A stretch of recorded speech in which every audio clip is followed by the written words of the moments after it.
Sempre quando nós nos reunimos, nós precisamos estar lembrando que nós estamos num ambiente de graça.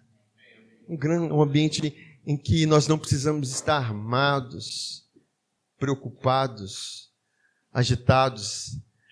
Nós estamos aqui para nós sermos desarmados.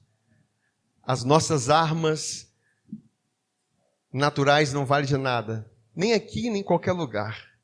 Deus nos deu armas espirituais. E a fé que Deus vai liberar no seu coração, e está liberando no seu coração, essa é uma arma poderosa para vencer o mundo. Você está me ouvindo? A Bíblia diz que a fé vence o mundo. Você está no melhor lugar que você poderia estar hoje, ouvindo o Evangelho e o Evangelho da graça. Você está num ambiente onde há favor, onde há graça, onde há liberdade, onde há suprimento. Não há exigência aqui nesse lugar. Aqui há suprimento. E tudo que nós precisamos é desse suprimento. O diabo, ele trabalha forte na nossa mente com exigências, cobranças. E, queridos, e quando nós estamos debaixo dessas pressões, entenda, isso é infernal. Isso é para causar estresse em nós, para causar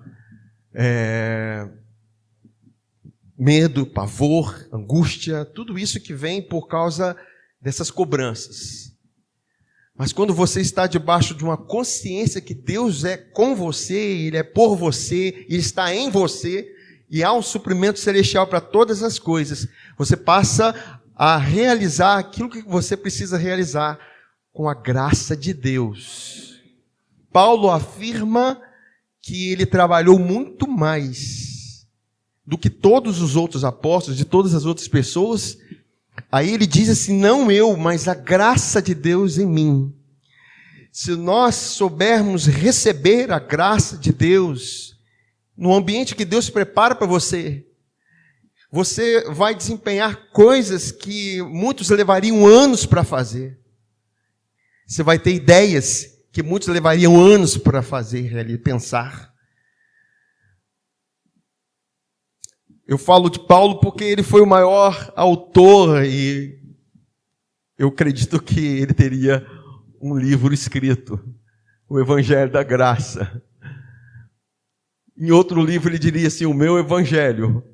Ele tomou tanto posse disso que ele chamando meu Evangelho, o Evangelho de Cristo.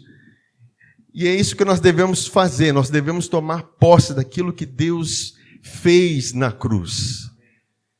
Não é fácil, queridos, porque nós crescemos debaixo de cobrança e exigência que nós temos que conquistar para merecer aquilo que Deus tem para nós. Mas a Bíblia diz que os que recebem a abundância da graça, gosto desse termo, abundância do lado da graça. Tem tanta graça para você, queridos. Tem tanta graça para esse momento de adversidade que você está passando. Ele diz que aqueles que recebem a abundância da graça e a dádiva da justiça, eles reinam em vida. Você pode dizer, Deus tem toda essa graça para mim. Se você não falar, você não vai receber. Eu vou falar novamente. Deus tem toda essa graça para mim. Amém. Porque, queridos, você só pode tomar posse quando você fala. Crê até o diabo crer. Mas quando nós nos posicionamos em fé, porque não é somente ouvir, é você se posicionar na fé. É estar estabelecido. Nós vamos recebendo toda a graça. E a graça é algo que Deus não nos dá para sermos uma represa da graça, mas que sejamos um fluir da graça. As pessoas vão tocar na graça que você carrega. As pessoas vão compartilhar e vão receber da graça que você tem. Não faz sentido. Deus não quer filhos egoístas, criar filhos egoístas. Pelo contrário, Ele fala, ide e compartilhai, ide e fazei discípulos, ide, compartilhe essa mensagem, compartilhem essa verdade, porque nós somos da graça, amém? E quero falar hoje, queridos, inspirado ainda pela mensagem da semana passada, quando eu falei a respeito da redenção do Getsemane. E sempre quando nós ministramos uma palavra, nós somos provados nessa palavra. Sempre quando você recebe uma palavra, você é provado nessa palavra, queridos. Entenda. Porque aquilo que você recebe é uma semente valiosa. E o reino espiritual sabe disso.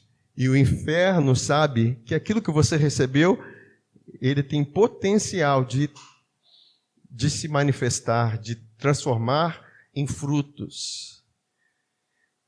E tudo isso depende da forma que você recebe e da perseverança que você tem em permanecer nessa palavra.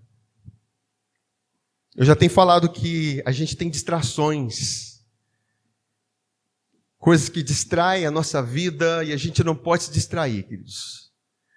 Quando nós falamos da palavra, nós estamos falando de algo vivo, que vai entrar no nosso coração e vai transformar a nossa vida.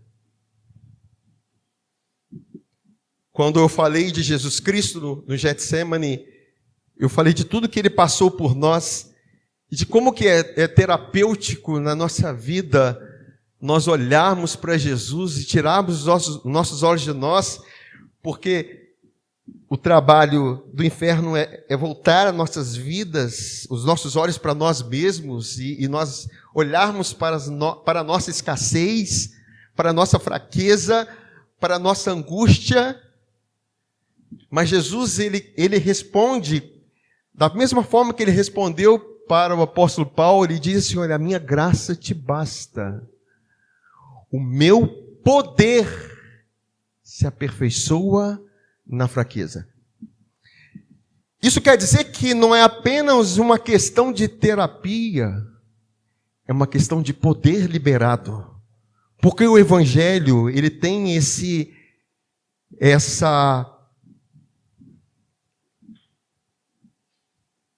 A verdade, o Evangelho é isso. Eu quero abrir com vocês, lá em Romanos capítulo 1, versículo 16 e 17, porque nós vamos falar sobre isso. Como que nós devemos ouvir o Evangelho e liberar o poder que está no Evangelho. Porque Deus não quer apenas transformar de uma forma natural as nossas vidas, mas de uma maneira sobrenatural. Porque o poder que operou em Jesus, ressuscitando ele dentre os mortos, foi o poder do Espírito Santo, o poder da glória do Pai.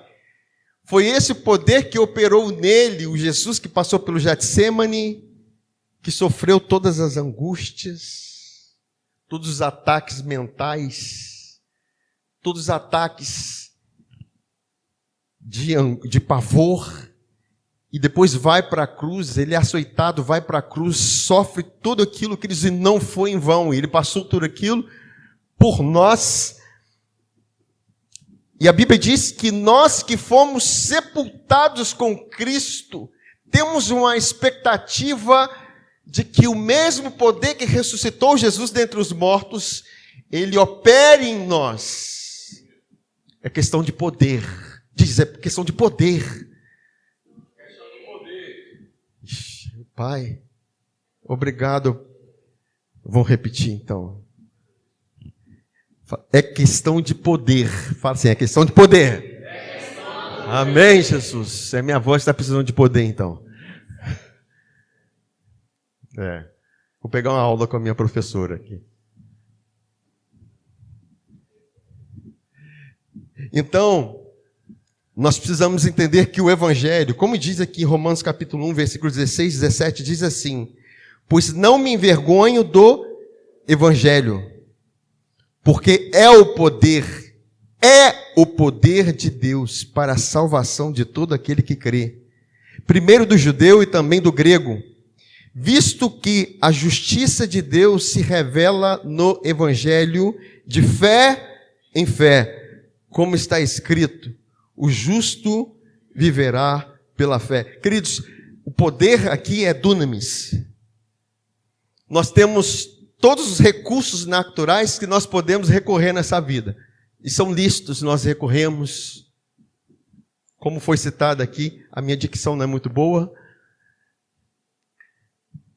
Mas existe poder para operar na minha dicção. Existe poder para operar naquilo que a minha fraqueza é exposta. Existe poder para operar na sua fraqueza. Existe poder para operar em você. Porque cada um de nós carrega talvez uma fraqueza, ou duas, ou três, ou 300. E existe poder de Deus para isso. Deus, ele escolheu, e eu gosto de falar sobre ele, escolheu um homem de 75 anos de idade, para que ele pré-anunciasse na vida dele e na vida da sua esposa o poder de Deus para operar na vida dele. Ele não escolheu alguém capacitado, ele não escolheu alguém forte, ele não escolheu alguém sábio, ele não escolheu alguém bambambam, ele escolheu alguém que não tinha, que não era. Porque Deus escolhe as coisas que não são para confundir as que são.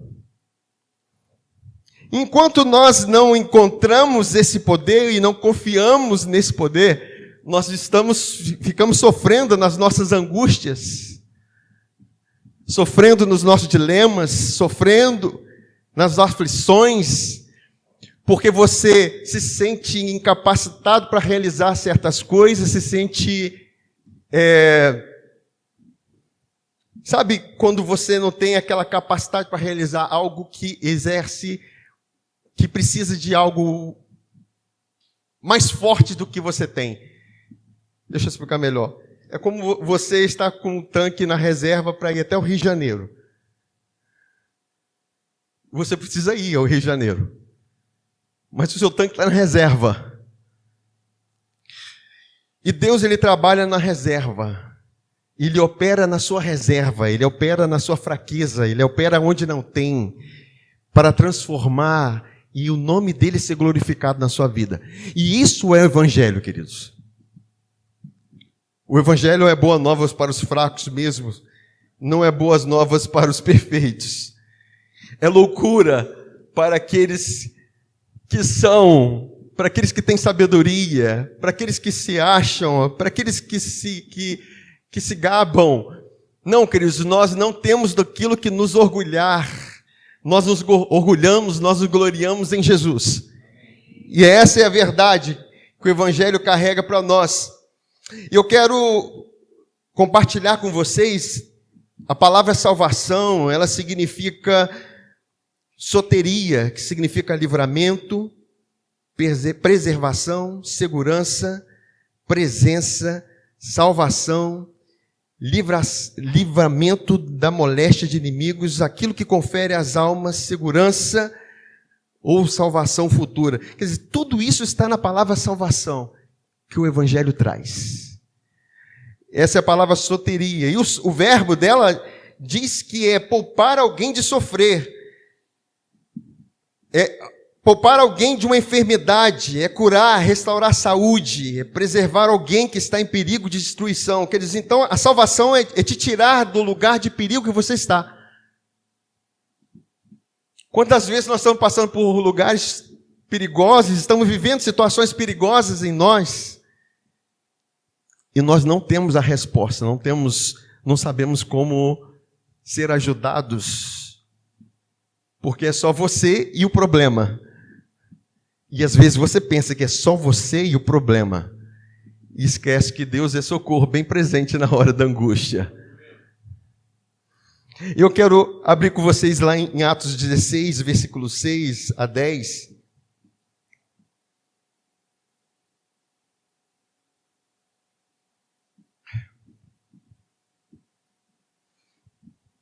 que diz assim: e percorrendo a região frígio-gálatá, tendo sido impedidos pelo Espírito Santo de pregar a palavra na Ásia, defrontando Mísia, tentavam ir para Bitínia, mas o Espírito de Jesus não permitiu. Interessante isso, né? O apóstolo Paulo está indo para um lugar e o Espírito Santo não permite que ele pregue o Evangelho. Precisamos considerar a pessoa do Espírito Santo conosco, queridos, para tudo que nós vamos fazer, para tudo que nós vamos realizar. O Espírito Santo está com você. Ele é consolo. Entenda que muitas das vezes nós precisamos de consolo, mas só que o consolo de Deus não vem apenas no abraço. Eu estou com você na sua dor. Eu estou com você nesse momento de angústia, mas o consolo de Deus vem para te resgatar daquele lugar, daquela condição. É para te estabelecer num lugar firme, lugar de força. E aí Paulo continua falando aqui: e tendo contornado Mísia, desceram a Trode, cada nome. À noite sobreveio a Paulo numa visão na qual um varão macedônio estava em pé, e lhe rogava dizendo: passa a Macedônia e ajuda-nos. Fala assim: ajuda-nos. Assim que teve a visão, imediatamente procuramos partir para aquele destino, concluindo que Deus nos havia chamado para lhes anunciar o Evangelho. Preste bem atenção. Paulo teve uma visão de um varão macedônio pedindo por ajuda. Imagine você nessa situação. Você tem um sonho e você tem o sonho com uma pessoa e você imagina quem é essa pessoa e você imagina, essa pessoa está me pedindo ajuda. O primeiro pensamento seu é: qual será o tipo de ajuda que ela está precisando? Qual o tipo de socorro que ela está precisando? Aí ele pensa assim: será que ele está passando por um momento de enfermidade? Será que é um socorro financeiro? Será que ele está passando por algum problema no casamento? Será que ele está passando por alguma situação perigosa e está precisando de ajuda? Mas a resposta e a convicção de Paulo é: eu tive a convicção que eu deveria anunciar o Evangelho. Porque o Evangelho, de certa forma, ele te leva para um lugar de socorro em qualquer área da sua vida. Por mais que no Evangelho se descobre a justiça de Deus ela abre a porta para socorro para todas as áreas da sua vida. Quando nós olhamos para Jesus e tudo aquilo que Ele fez e tudo que Ele realizou, existe provisão e socorro para cada área de nossas vidas. A verdade, Jesus é Salvador, Ele é salvação. O seu nome é salvação, significa salvação. Salvação para quem precisa de ajuda. E a forma de Deus socorrer aqueles que precisam de ajuda é ouvindo o Evangelho. Quando você ouve o Evangelho, e o Evangelho, Paulo já deixou bem claro que não é uma autoajuda. Não é uma dica de sabedoria humana. O Evangelho é o poder de Deus para a salvação. Então, seja qual for a situação que nós estejamos passando, existe socorro através de ouvir o Evangelho. E o Evangelho expõe aquilo que Jesus Cristo fez na cruz do Calvário. E qual era a mensagem? Percebam qual é a mensagem que Paulo pregava. Era o cerne da sua mensagem encontra lá em Atos capítulo 13, versículo 38 a 41. E Deus me trouxe a consciência e me fez lembrar porque o Evangelho é o primeiro fundamento nosso. Por que nós anunciamos o Evangelho? Por que nós falamos o Evangelho? Porque nós entendemos isso. Que o Evangelho é o que nós precisamos ouvir. E a salvação não diz respeito apenas à salvação, eu agora tenho uma vida eterna e eu vou para o céu. Não, é salvação para todo o tempo. É socorro para toda situação que nós estejamos passando, queridos. É socorro para toda a área de nossa vida. Seja uma área íntima, sentimental, física, emocional, independente. Existe poder de Deus para ser liberado para essa área. Uma vez que você entende a redenção, uma vez que você olha para Jesus, o seu sacrifício, a sua obra na cruz, você vai entender que aquilo não foi em vão. A Bíblia diz que aquilo é o poder de Deus. E olha o que Paulo diz nas suas pregações, Atos 13, versículo 31 a 41. Tomai, pois, irmãos, conhecimento de que se vos anuncia remissão de pecados, por intermédio deste e por meio dele todo o que crê é justificado de todas as coisas das quais vós não pudestes ser justificados pela lei de Moisés. Então o que eu recebo no Evangelho? Eu recebo remissão de pecados, perdão completo da minha vida, perdão completo de todos os meus pecados. Sabe, quando você recebe um perdão de um crime, eu creio que ninguém nunca passou por isso aqui, mas quando você recebe uma remissão, um perdão por uma dívida, você se sente muito feliz. A pessoa se sente muito feliz porque foi perdoada aquela dívida. Isso acontece muito no governo, quando ele libera um benefício para perdão de dívidas. Oh, como tem gente que corre atrás disso. Como que é bom quando tem esses recursos do governo para perdoar dívidas, para perdoar os juros, as multas. Mas, queridos, Deus é aquele que perdoa os nossos pecados e perdoou todos os nossos pecados naquela cruz. Às vezes nós não glorificamos tanto porque não temos a consciência de quanto que era prejudicial a ausência desse perdão nas nossas vidas. Porque a consequência dos nossos pecados é terrível. Uma vez que você é perdoado, voltando de uma dívida, você pensa, eu não quero assumir outra dívida. Como é ruim quando você está numa dívida, você está lá se arrastando com aquela dívida, e quando você se depara com a dívida, e você consegue aquela dívida quitada, e você pensa assim, não quero mais dívida na minha vida. Quer dizer, assim quando nós recebemos o perdão dos nossos pecados completo, você está quite, você está perdoado, você está justificado diante de Deus. Agora não é apenas estar zerado, tudo bem, acabou, não tem nada com Deus, glória a Deus. Não, os meus pecados estão perdoados, Senhor, obrigado. Não, queridos, Deus não apenas perdoou os nossos pecados ao derramar o sangue de Jesus Cristo na cruz, mas também imputou a justiça dele, o mérito da sua obediência. Ele obedeceu até a morte de cruz, e ele pegou tudo aquilo que era de benefício, de direito de Jesus, e ele colocou em nossas vidas.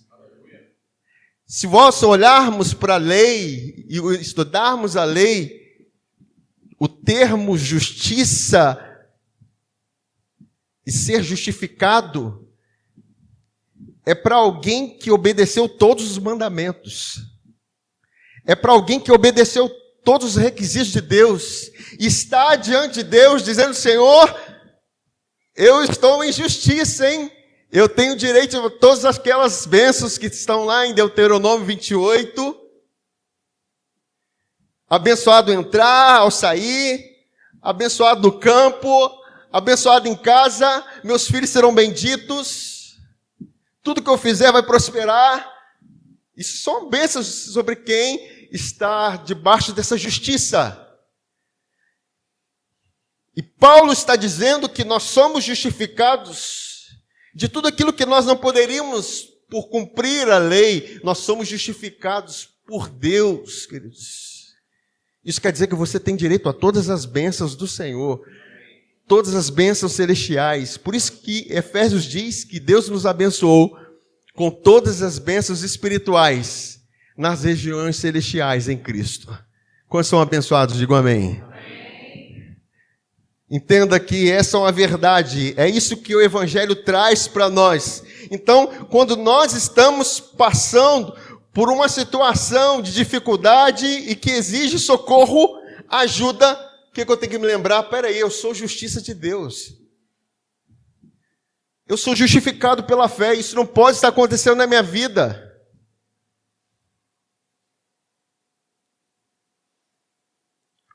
Ou nós somos daqueles que quando temos um direito e nós precisamos recorrer à justiça e nós não recorremos.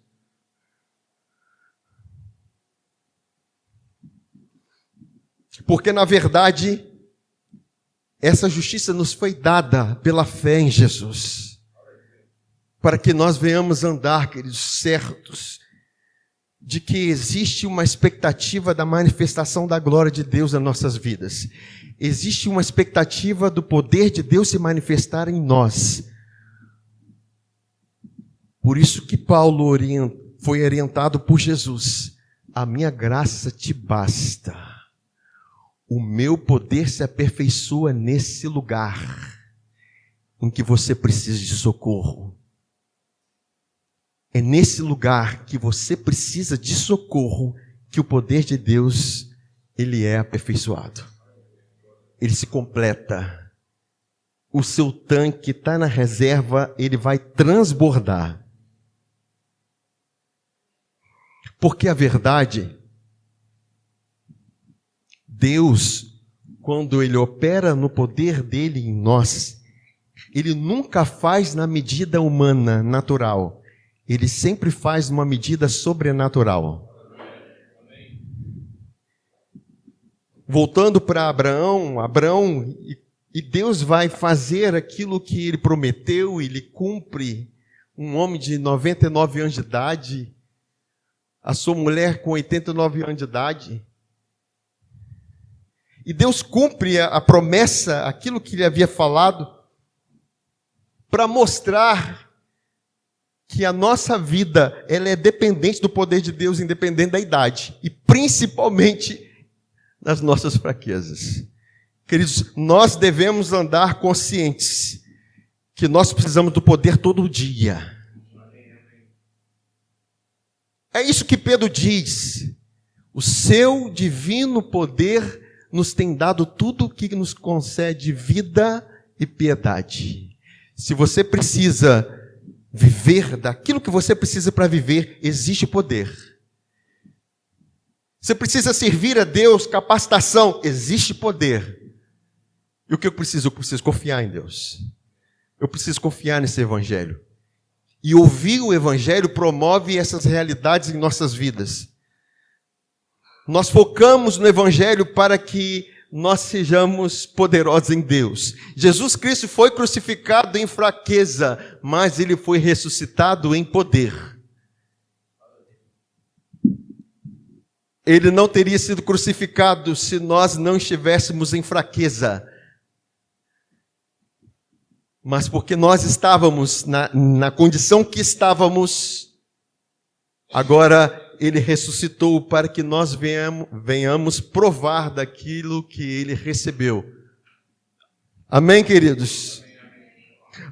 Aí ele continua falando aqui: notai, pois, que não vos sobrevenha o que está dito nos profetas.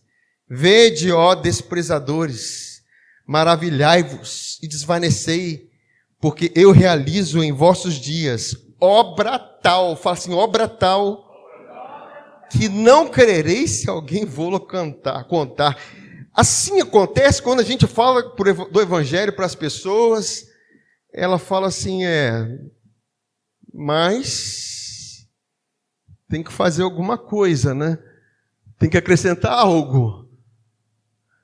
Não é isso que diz aqui?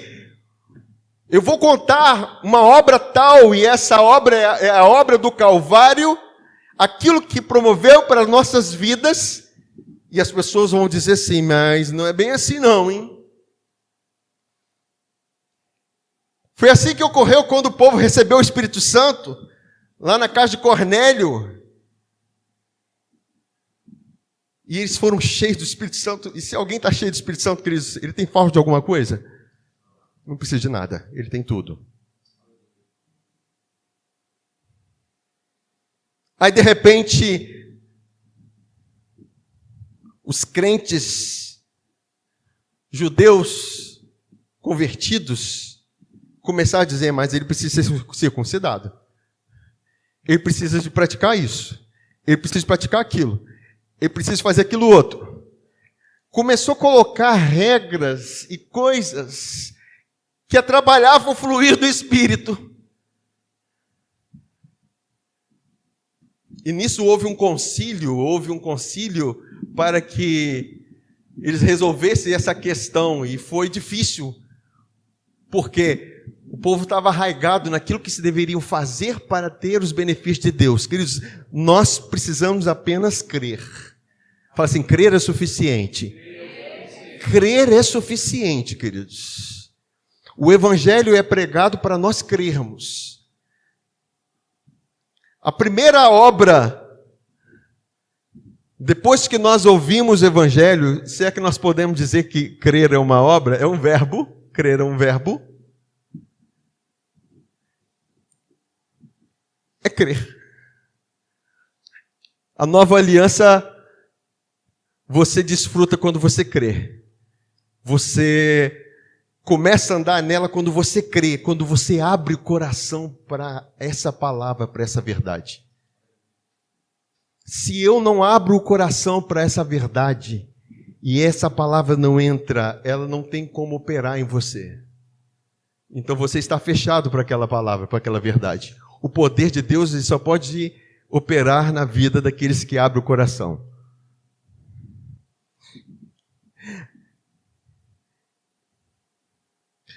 Em Atos capítulo 10, eu não vou abrir com vocês.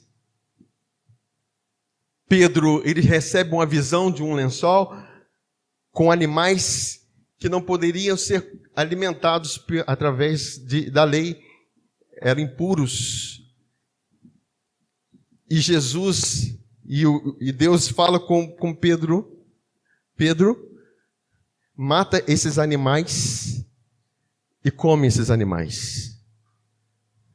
E Pedro responde, Senhor, eu não posso comer aquilo que é impuro, que é imundo. E Deus responde, Pedro, não classifique como comum ou impuro aquilo que eu santifiquei. Na visão de Deus, o sacrifício já estava feito, já estava terminado. Sabe, o que Deus fez, Ele não fez por um grupo de pessoas. Ele não fez apenas por um grupo de judeus. Ele fez para toda a humanidade. Deus amou o mundo de tal maneira que deu o seu único filho para que todo aquele que nele creia não pereça, mas tenha vida eterna. O que Ele fez de uma vez por todas, para que todos sejam abençoados. Deus estava preparando o coração de Pedro, porque no mesmo instante estava ocorrendo uma visão de um anjo na casa do Cornélio. Cornélio era um centurião romano. Ele temia Deus, queria se aproximar de Deus, queridos. E Deus encontra os sedentos, Deus encontra aqueles que querem. Deus vai ao encontro, queridos. Deus traz. Você nunca vai ficar com sede e com fome diante de Deus. Sempre vai haver resposta para aquele que deseja resposta. Se for preciso, ele corta o caminho e encontra uma mulher em Samaria. Ele encontra no deserto, ele encontra onde estiver. onde houver alguém sedento. Foi assim com aquele eunuco que estava no deserto, lendo Isaías 53, o livro do profeta Isaías. Ele foi levado como ovelha muda ao matadouro e ele estava querendo entender. E o Espírito Santo falou com Filipe: Filipe, corre lá, que tem um homem querendo entender essa verdade. E Filipe correu, chegou até o carro desse eunuco e explica que aquele que estava falando no profeta Isaías era Jesus, que morreu, ressuscitou, e todos que creem e foram batizados serão salvos. E aquele homem não pensou duas vezes: espera aí, então tem água ali, eu quero. Entende, queridos? O Evangelho gera uma proatividade em nossas vidas. O crer, apesar de que parece passivo, ele é ativo. Crer é ativo. Nós não podemos ter uma fé passiva, uma fé morna, uma fé que quando diante das circunstâncias a gente diz: é assim mesmo, né? Eu estou passando por isso, mas é assim mesmo, né? Todo mundo passa. Não é assim que a gente pensa, querido? Que a gente não, vamos tirar, que os outros pensam. Mas quando a gente tem essa fé ativa naquilo que a palavra de Deus diz, quando a gente está passando por uma situação difícil, a gente pensa: peraí, quem eu sou? O que a palavra de Deus diz? Ou você é aquele que reclama diante da situação, que lamenta, ou aquele que louva por aquilo que foi feito. Entende, irmãos? É aquilo que foi feito e aquilo que foi realizado. Então, esse Cornélio recebe a visão de um anjo, e o anjo tinha resposta para Cornélio. E o anjo fala com Cornélio: Cornélio, é como se ele dissesse assim: eu tenho resposta, mas eu não posso falar. Somente um que pode falar é Pedro. A ele foi concedido essa oportunidade que eu gostaria de ter, de pregar e anunciar essa verdade que pode salvar a humanidade.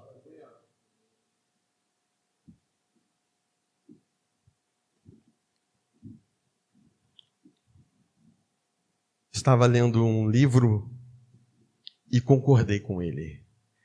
A Bíblia diz que aquele que crê em Jesus farão as mesmas obras e obras maiores.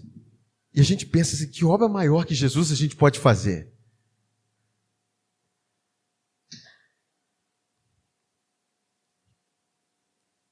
E eu fui convencido. E.W. Kenyon.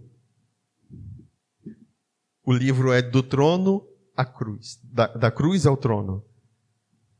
E ele fala que a obra maior é de você anunciar o Evangelho e aquela pessoa crer e nascer de novo. Essa é a maior obra para Deus, queridos, é você nascer de novo. Não diz respeito a milagres físicos, que é uma grande obra. Não diz respeito à manifestação de bênçãos, diz respeito ao novo nascimento.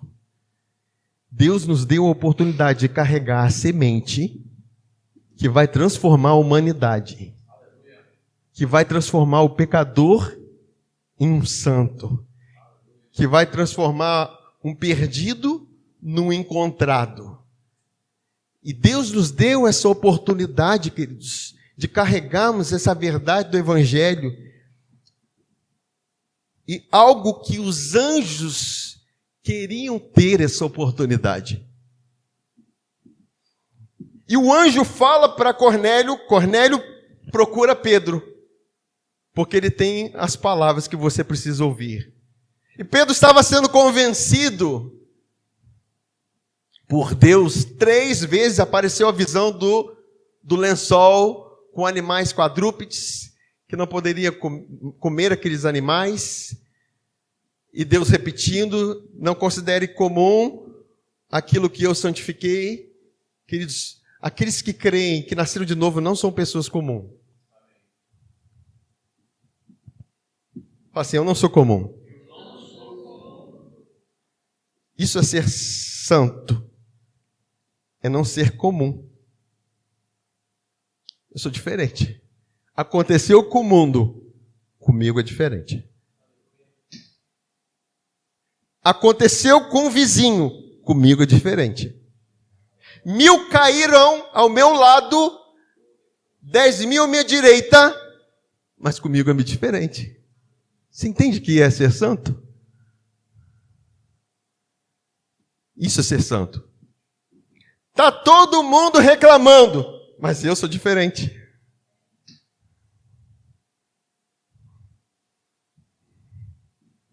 Está todo mundo reclamando da crise, mas eu sou diferente. A pandemia está aí, eu vou morrer, mas eu sou diferente. Entende, queridos? O que é ser santo? Não diz respeito a apenas você não pecar, porque santidade também é isso. Está naquela rodinha que começa aquelas conversas obscenas e você faz igual Michael Jackson e sai daquela rodinha, que eu não pertenço àquela rodinha. Amém? Mas entenda, queridos, que Deus confiou a nós essa responsabilidade gloriosa. É uma honra poder anunciar o Evangelho. E Pedro vai até a casa de Cornélio. E quando ele chega na casa de Cornélio, as pessoas estão assim, querendo ouvir, queridos. Uma expectativa para ouvir aquilo que Pedro iria dizer. E quando Pedro começa a falar, ele diz desde o início até o final sobre Jesus. Ele fala sobre ele. E ele termina dizendo assim, e todos o que nele crê recebem a remissão de pecados.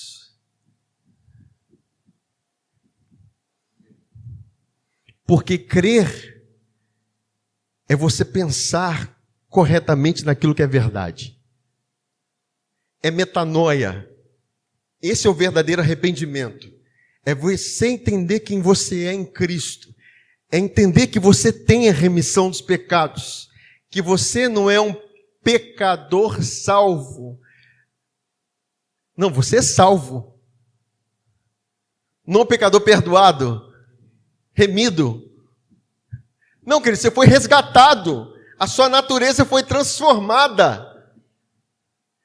Você era das trevas, agora você é luz. Agora, se não houve essa transformação, você não se incomoda com o ambiente de trevas. E é isso que faz diferença nas nossas vidas, queridos, é quem nós nos tornamos. E quando Pedro acaba de falar, todos aqueles que nele creem, recebem remissão dos pecados, eles não apenas receberam o perdão, como receberam o Espírito Santo e foram cheios do Espírito Santo.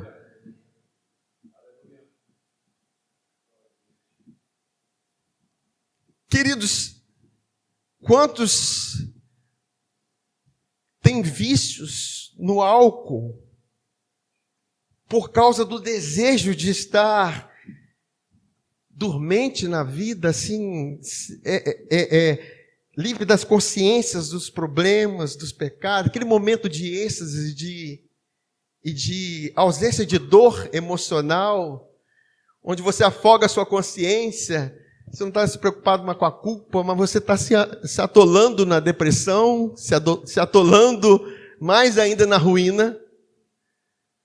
Por isso que Paulo fala assim, não vos embriagueis com vinho, porque nisso há contenda.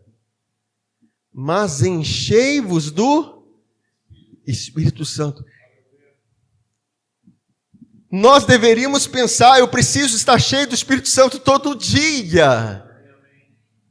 Eu preciso me encher do Espírito Santo todo dia. E como que se faz isso? Falando entre vós com salmos, hinos, cânticos espirituais, ouvindo. Isso vai promovendo transformação em nossas vidas. Entenda que aqueles homens foram cheios do Espírito Santo porque eles desejaram tanto a palavra.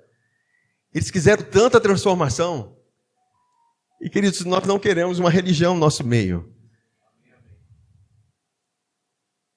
Não queremos apenas ouvir uma palavra de autoajuda. Nós queremos o verdadeiro socorro, que é o Espírito Santo em nossas vidas. A Bíblia diz que o Espírito Santo nos ajuda, nos socorre nas nossas fraquezas. E mais uma vez, o socorrer do Espírito Santo não é simplesmente só te pegar no colo, ó, fraquinho, vem cá, eu vou te conduzir aqui. Não, queridos, é te encher com a natureza dele. É nos aperfeiçoar e nos transformar nas nossas fraquezas. O Espírito Santo, ele faz isso conosco. Por isso que é uma oportunidade que quando nós estamos passando pelos momentos de perigo e nós entendermos que o Espírito Santo, ele é o consolo bem presente. É ele que está conosco nesse momento. E nós devemos confiar na graça para isso. Porque a graça nos basta. É ele que nos basta. Espírito Santo conosco em nossas vidas. Em Romanos capítulo 10, versículo 1 a 10, diz assim: irmãos, a boa vontade do meu coração e a minha súplica a Deus a favor deles são para que sejam salvos. Está falando de quem? De Israel. Porque eles dão testemunho de que eles têm zelo por Deus, porém não com entendimento. O povo de Israel tinha zelo, eles oram, eles jejuam, eles entregam um dízimo, eles vão à casa de Deus, eles servem, enfim, mas eles fazem isso sem entendimento. Paulo não criticou o zelo dos judeus, ele criticou a falta de entendimento. O zelo nós precisamos ter. O zelo das boas obras, o zelo de servir, o zelo de querer ter mais de Deus, o zelo de querer anunciar o Evangelho, o zelo, entende, irmão, de orar, de ler a palavra, de meditar na palavra, isso é zelo, é cuidado. Nós devemos ser fervorosos nesse cuidado. Aí ele continua falando assim, olha, eles têm zelo, mas não têm entendimento. Por quê? Eles acreditam que o zelo promove a justiça para eles. Eles são justificados por causa do zelo, por causa da oração, por causa daquilo que eles fazem, por causa daquilo que eles realizam, mas eles não receberam a verdadeira justiça, que é uma dádiva de Deus, é um presente de Deus.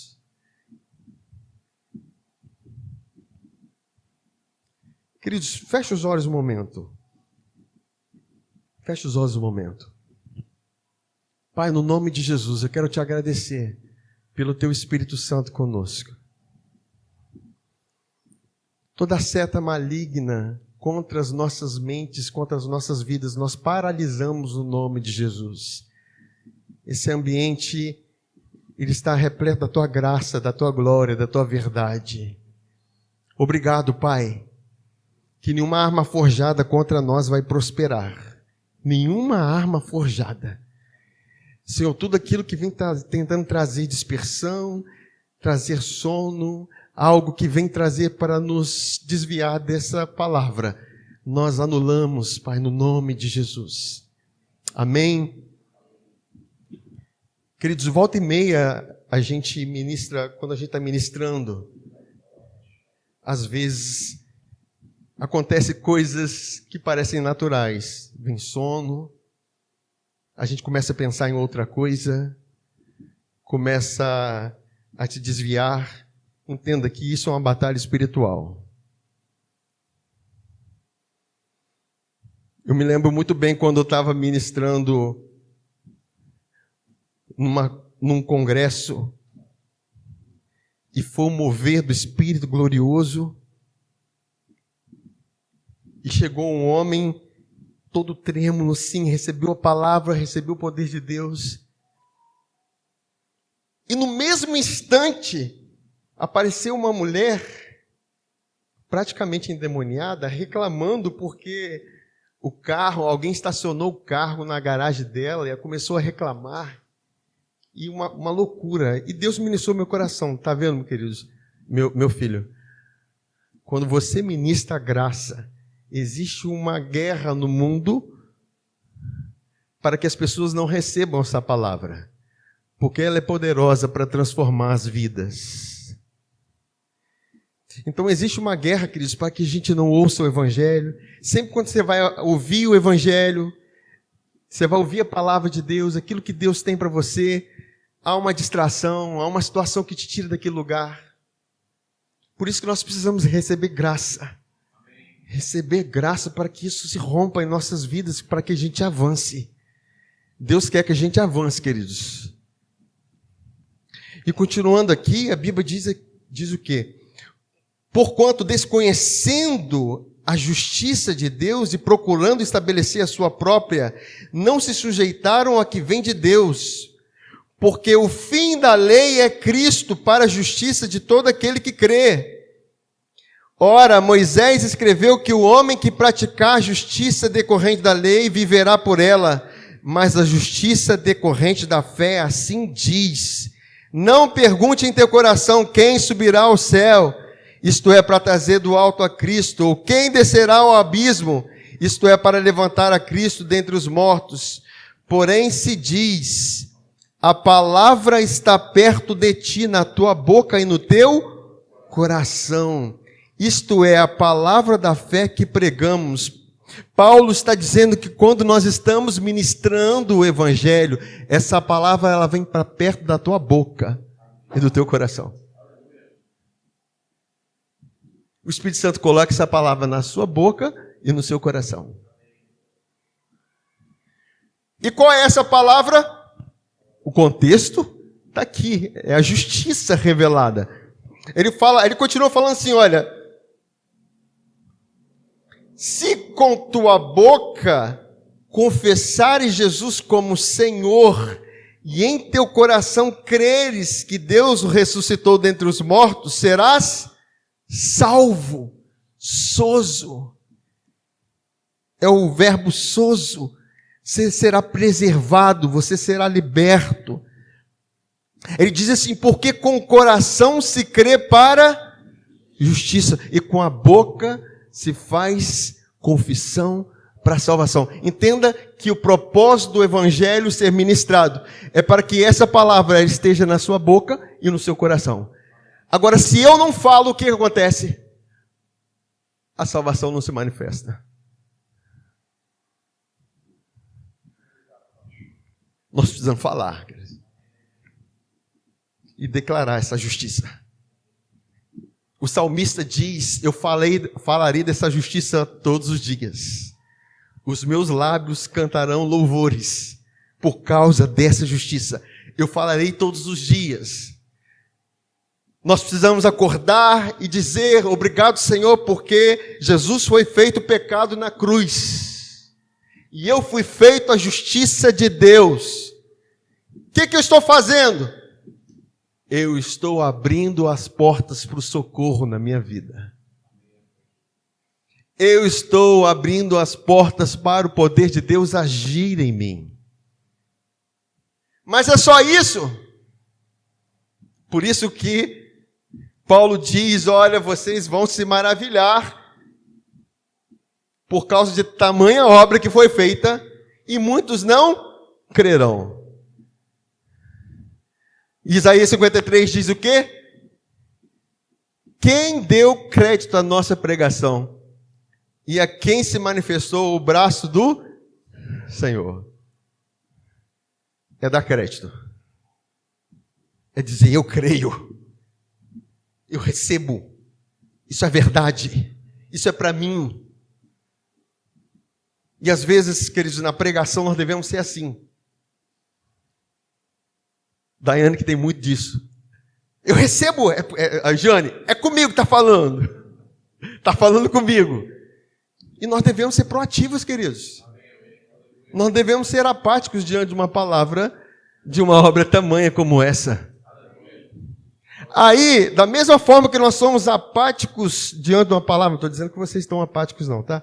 Mas da mesma situação que a gente passa, eu fico pensando, se nós não celebramos a palavra, como é que é diante da circunstância?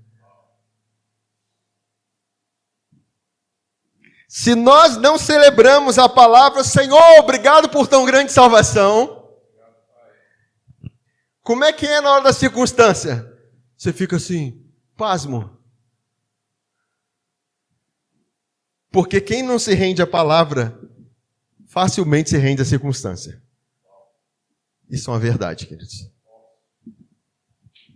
Se você não aprende, e às vezes você tem que fazer isso, como o Jean ensina, é fazer ha, sem vontade de rir.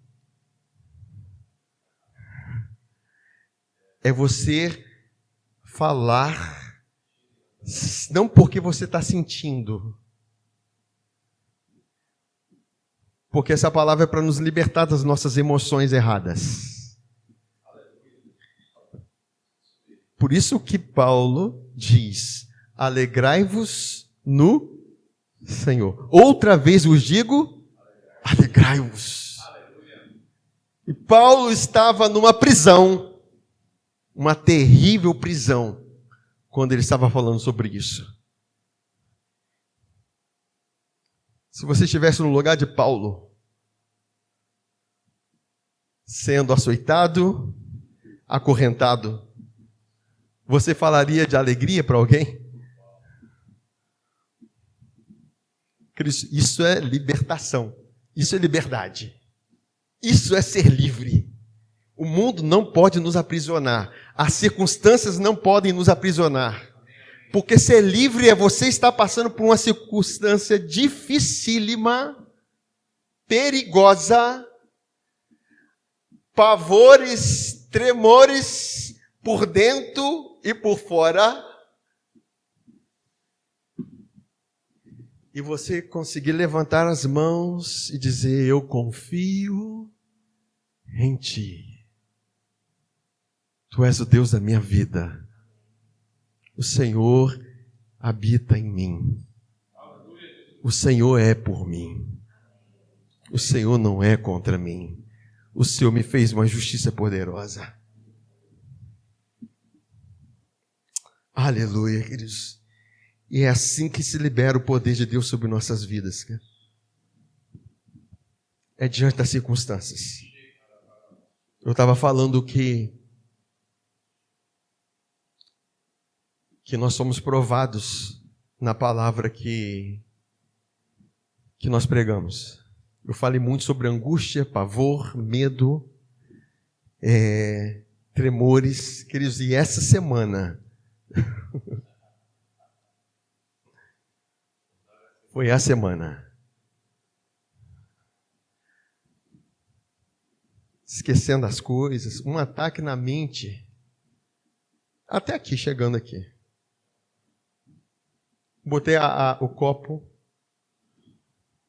para encher de água, saí, o copo ficou enchendo água. Deixei meu iPad, meu celular em frente ao elevador. Mas eu estou falando isso não como um testemunho, irmãos. Mas é porque eu estou aqui agora, ao contrário daquilo que a minha mente e a circunstância está apresentando para mim.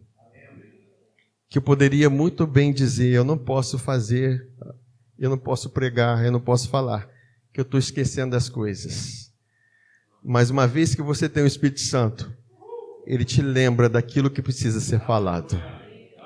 Entenda que nos momentos que você precisa de ajuda, ninguém melhor do que Ele vai estar com você para isso. Ninguém, queridos. Quando eu falo isso, eu estou dizendo que nós passamos por isso. Por mais que a gente fale de fé, né, Jean? Que a gente ministre fé, a gente fala das coisas, queridos, nós somos muito provados. Principalmente quem ministra a palavra é provado na fé, mesmo porque está sendo provado naquilo que você crê. E isso é normal. Mas,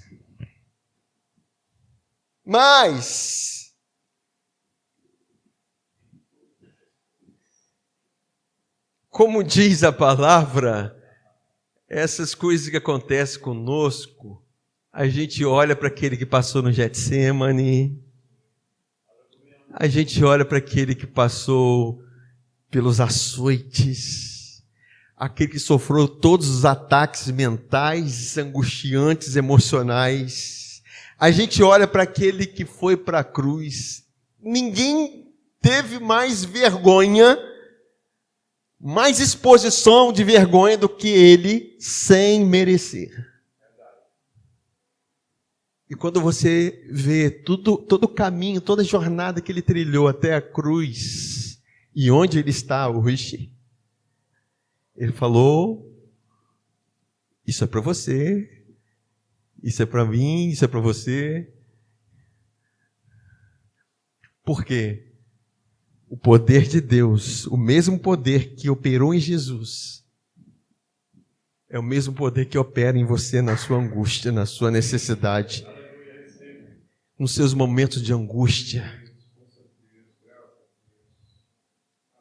Isso é o melhor de Deus para nós, queridos. O Evangelho é o poder de Deus para a salvação de todo aquele que crê. Por isso que Paulo diz em 1 Coríntios capítulo 1, versículo 17, ele diz assim: porque não me enviou Cristo para batizar, mas para pregar o Evangelho, não com sabedoria de palavra, para que se não anule a cruz de Cristo. Certamente a cruz é loucura para os que se perdem, mas para nós que somos salvos, poder de Deus. Pois está escrito: destruirei a sabedoria dos sábios e aniquilarei a inteligência dos instruídos. E tem muitos sábios e instruídos. Onde está o sábio? Onde o escriba? Onde o inquiridor deste século? Porventura não tornou Deus louca a sabedoria do mundo? Visto como na sabedoria de Deus o mundo não o conheceu por sua própria sabedoria, aprove a Deus salvar os que creem pela loucura da pregação. E às vezes a gente fala de coisas que são loucas. Aquilo que Cristo fez, a fraqueza de Deus ali exposta, isso é salvação? É, queridos. Um homem na cruz, pelado, envergonhado, desonrado, chicoteado, abandonado, isso é salvação. Isso é poder de Deus. Então, quando nós nos identificamos com Cristo, queridos, nós nos tornamos aptos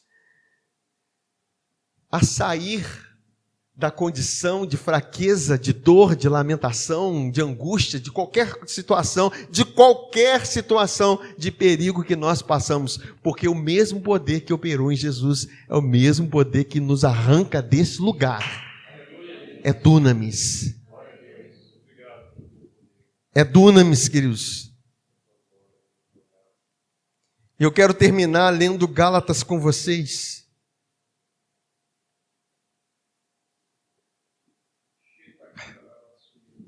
Porque Deus quer nos aperfeiçoar todos os dias. Quantos querem ser aperfeiçoados?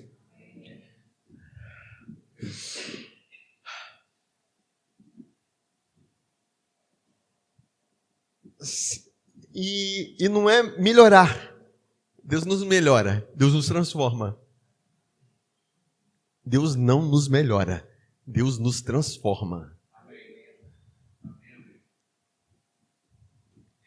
Gálatas capítulo 3, versículo 1 a 5, a Bíblia diz assim: ó Gálatas insensatos, quem vos fascinou a vós outros, ante cujos olhos foi Jesus Cristo exposto como crucificado? Paulo está dizendo, eu pintei, eu desenhei, eu fiz tudo, coloquei num telão. Se tivesse assim, olha, coloquei um vídeo né, Flávio?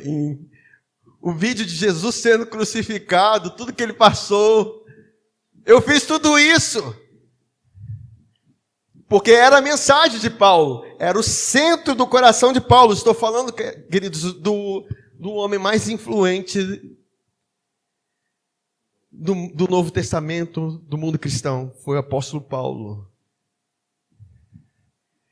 E ele está dizendo o seguinte: olha, quero apenas saber isso de vós. Recebeste o Espírito pelas obras da lei ou pela pregação da fé? Queridos, nunca devemos aceitar que o diabo anule a pregação de nossas vidas. Porque a pregação do Evangelho é imprescindível para a igreja. Aí ele continuou falando assim, olha, sois assim insensatos que tendo começado no Espírito, vocês se encheram do Espírito, receberam o Espírito Santo. O Espírito Santo começou a fortalecer vocês, direcionar vocês. Aí de repente, agora vocês estão se aperfeiçoando na carne, no esforço próprio, nas coisas naturais, tentando olhar a lei. Não, a lei diz isso, então tenho que andar de acordo com a lei. Queridos, existe uma lei do Espírito da vida que está em você agora. Porque a lei do Espírito da vida nos libertou da lei do pecado e da morte. A lei do Espírito da vida é a própria presença do Espírito Santo em você, que conduz a sua vida. O problema é que às vezes nós fechamos o nosso coração. Mas nosso coração precisa estar aberto. E dizer, Espírito Santo, fala comigo, eu quero ser guiado pelo Senhor. E às vezes não percebemos, o nosso coração está fechado para algo e mesmo assim a gente insiste com aquilo e a gente quebra a cara. Mas quando nós temos paz de Deus para fazer aquilo que nós precisamos fazer, o Espírito Santo está te guiando. Que a Bíblia diz que com alegria vocês sairão e em paz serão guiados. Então Paulo está dizendo, vocês agora estão se aperfeiçoando na carne. Que isso? Vocês esqueceram que o Evangelho da justiça, da graça, liberou para vocês o Espírito Santo, que aperfeiçoa a vida de vocês, que libera dunamis para vocês, uma excelência moral. Cristo, não existe ninguém com excelência moral melhor do que Deus. Você não vai precisar ficar vendo assim, eu preciso amar. O amor está em você. O Deus que é amor está em você. Vocês estão me entendendo? Eu preciso perdoar aquele que te perdoou e testifica que dos seus pecados ele não se lembra, está em você.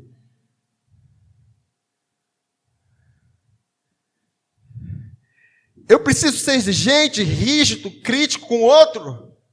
Não, porque aquele que é gracioso comigo está em mim. Isso é lei do Espírito da vida. Então, se eu fico nas regras, eu estou na carne, mas quando eu me atento para o Espírito, porque eu estou ouvindo a palavra, e ele diz assim, olha, terá sido em vão que tantas coisas sofrestes, se na verdade forem em vão. Porque ele está falando que vocês passaram também por prensas, né? O Espírito Santo me fez logo lembrar, olha as prensas aí. Fazem parte da nossa jornada. Porque nas prensas nós somos corrigidos. Nós aprendemos a parar de confiar em nós e confiar em Deus. Nós aprendemos a receber dele e não da carne. A receber do mundo espiritual e não do natural. Para isso existe a prensa. Porque quando a azeitona está na prensa, o que sai? Azeite. Quem é o azeite? Quem o azeite é representado? Quem representa o azeite? O Espírito Santo. O Espírito Santo é representado por quem? Pelo azeite. Vocês entenderam, né? Deu certo, né? Nos dois, né? Vocês estão entendendo? Qual é o produto da azeitona? Quando nós passamos por prensas, quando nós passamos pelas angústias, quando nós passamos pelos dilemas, Deus está falando o seguinte: deixa a prensa, porque você vai passar a extrair do Espírito Santo a essência dele, aquilo que ele é.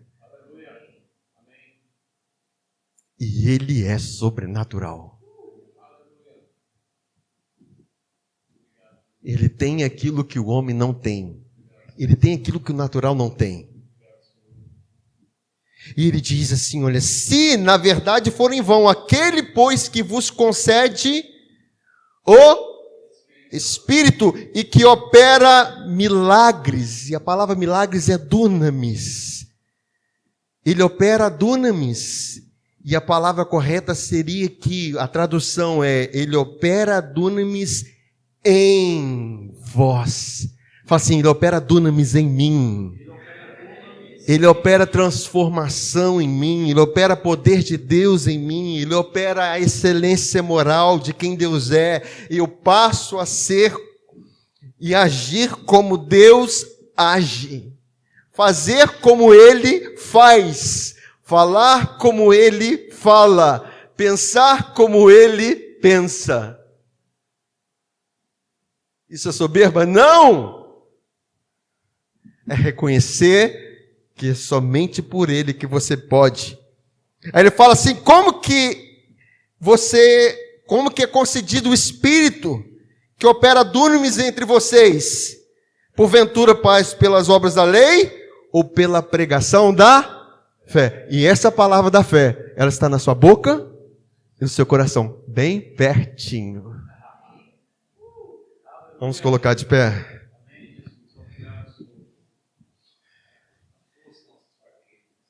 Aleluia.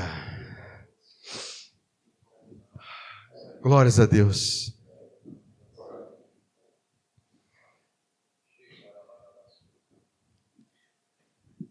Jesus faz a mesma pergunta que ele fez para um cego.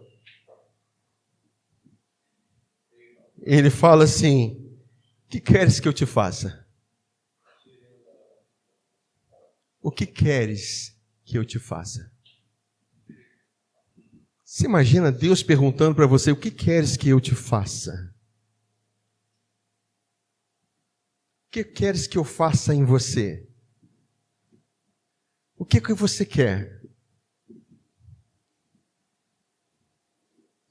Vocês conseguem pensar agora? Você e Deus. E Deus está falando com você: o que quer que eu faça em você? Porque o mesmo poder que ressuscitou Jesus dentre os mortos está disponível para operar em você. Esse mesmo poder é o poder que opera em nós, transformando, curando e criando.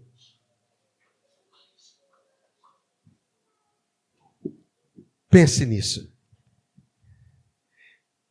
Aí o cego fala assim: mestre, que eu torne a ver. Então lhe disse Jesus: vai, a tua fé te salvou. Queridos, tudo que nós precisamos de fé. E a fé vem pelo ouvir. Mas a palavra continua dizendo assim: olha, como ouvirão se não há quem pregue? E como pregarão se não forem enviados? Quão formosos são os pés dos que anunciam as boas novas, dos que anunciam a paz. Deus está anunciando a paz para você, queridos. A paz que veio por meio de um sacrifício perfeito. Deus é o mesmo de ontem, de hoje, eternamente, que é capaz de socorrer as nossas vidas nas nossas necessidades. Deus é capaz de nos socorrer nas nossas angústias. Deus é capaz de nos libertar. Deus é capaz de nos tirar de uma situação em que você não vê saída. Ele abrir uma saída. Ele é mesmo que abre um caminho no deserto e rios no ermo. E eu mesmo que diz, eis que faço uma coisa nova, porventura não percebeis? Esse novo está disponível para você. Agora, entenda que ele abre um leque. O que queres que eu te faça? E a resposta é, a sua fé te salva. Entenda que a justiça de Cristo foi liberada por meio do Evangelho, para que esteja na sua boca e no seu coração. E você confie, e você declare, obrigado, Senhor, porque o Senhor me tornou a justiça de Deus pela fé em Cristo. Será que você pode dizer isso comigo agora? Eu sou a justiça de Deus em Cristo. Você vai dizer assim, obrigado, Senhor, porque o Senhor me fez a justiça de Cristo pela fé nele. Amém, queridos. Quando você confessa isso, por que essa justiça? Porque Jesus morreu por você e ressuscitou. O que acontece quando eu creio nisso? Queridos, a principal bênção de todas não é uma cura de cegueira, não é uma cura de enfermidade, ainda que isso está disponível, está no que queres que eu te faça, é uma provisão, é uma libertação de uma depressão, de uma opressão, de uma angústia, isso está disponível, mas a principal de todas as bênçãos é que Jesus foi feito pecado para nos fazer a justiça de Deus. É você ser uma nova criatura. Aleluia! É você ser uma nova criatura. Isso tem um grande valor. Essa é a maior obra do Evangelho. Essa é a maior obra do Evangelho. Eu quero que todos orem comigo aqui nesse momento. Eu vou falar e vocês repetem, amém? Pai, obrigado por me perdoar os pecados. Obrigado, Pai, por Jesus ter morrido na cruz para me salvar. Obrigado, Pai, por Jesus ter morrido na cruz para me salvar. Agora eu sou seu filho. Agora eu sou a sua filha. Eu sou uma nova criatura. Sou uma nova criatura. Eu sou a justiça de Deus pela fé em Jesus. Eu sou a justiça de Deus pela fé em Jesus. Amém. Quantos fizeram essa oração com fé? Amém. Aleluia. Queridos, o que aconteceu quando eu faço isso? Queridos, eu abro as portas para o poder de Deus entrar na minha vida. Eu abro as portas para o poder de Deus transformar a minha vida. Eu abro a porta para o poder de Deus agir na minha vida. E eu quero declarar que nesse momento, no nome de Jesus, toda dor, todo trauma, toda angústia, toda enfermidade, toda escassez é cancelada na nossa vida, na sua vida, no nome de Jesus. Eu quero declarar portas abertas, bênçãos dos céus, bênçãos celestiais. O mesmo Jesus que diz, o que queres que eu te faça? É o mesmo que está aqui ministrando o meu coração. E eu, como ministro dele, eu libero isso na sua vida. No nome de Jesus, um novo tempo para nós, novas realidades, nova manifestação. E nós cremos nesse poder agindo em nossas vidas. Pai, muito obrigado, Pai, por esse tempo, por essa palavra, porque o Evangelho, ele é o poder de Deus para a salvação de todo aquele que crê. E nós te agradecemos por isso. Obrigado pelo teu Espírito Santo em nós. Nós te louvamos no nome de Jesus. Amém, irmãos? Glória a Deus. Aleluia.